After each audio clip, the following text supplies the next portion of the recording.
Aujourd'hui, je partage avec vous ma recette du fried rice. C'est un plat qui se prépare avec des haricots verts, des carottes, du poivron, du poireau, de l'ail, du piment, du riz, de la viande, des épices et également de l'huile. En fait, c'était l'anniversaire de ma grande sœur lundi dernier et ça, c'est sa commande. Sur ma tête, c'est également une des perruques qu'elle a conçues elle-même et même cette perruque n'arrive pas à rentrer dans la charlotte. Donc finalement, c'est le bonnet. Alors, pour la petite histoire, j'ai fait 5 ans de ma vie à Boya et c'est là où j'ai appris à fabriquer ce plat. Et je me souviens déjà qu'à l'époque, c'était un plat qui était très fastidieux parce qu'il y avait énormément de légumes à nettoyer, à apprêter. Comme par exemple, là maintenant, je vais défaire mes haricots, je vais les nettoyer. Je vais peler également les carottes que je vais mettre de côté. On fuyait ce plat parce qu'il y avait tellement de légumes qu'il fallait également émincer tout petit, mais on va y venir. Alors là, je nettoie mon poivron, je vais faire en sorte que les graines ne sortent pas. Je vais nettoyer l'ail, je vais nettoyer les oignons également. Et après avoir nettoyé le plan de travail, je vais maintenant émincer la viande. Si vous n'avez pas assez de temps, vous pouvez prendre de la viande hachée. Mais bon, au fond, le résultat, il n'est pas vraiment le même.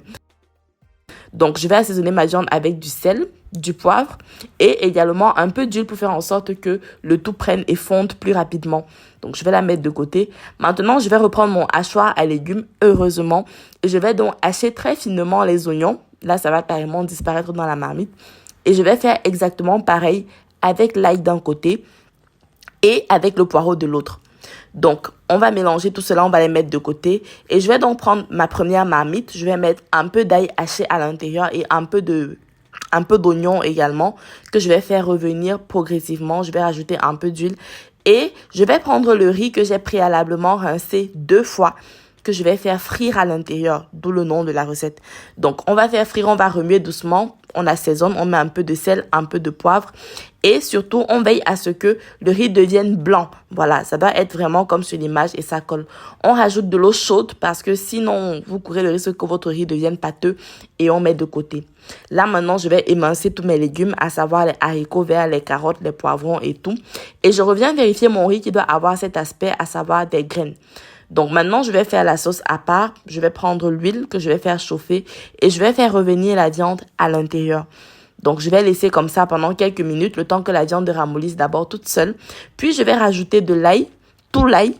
Et ensuite, une petite partie encore de mes oignons, environ 2 cuillères à soupe des oignons et environ 1 cuillère à soupe du poireau. Donc, ça va assaisonner la viande, on va bien mélanger et on va encore laisser quelques minutes, environ 5. Puis, on va revenir maintenant lorsque ça sera cuit ainsi et on va mettre tout le reste du poireau, tout le reste des oignons. On va tourner vraiment 1 minute seulement, pas très longtemps. Et on va rajouter directement tous les légumes émincés, donc poireaux, carottes et poivrons. On laisse quelques temps, ça ne doit pas devenir mou. Les légumes doivent vraiment rester croquants, mais ils doivent juste être cuits. Voilà, donc pendant que ça cuit, une fois de plus, on va rapidement faire le ménage.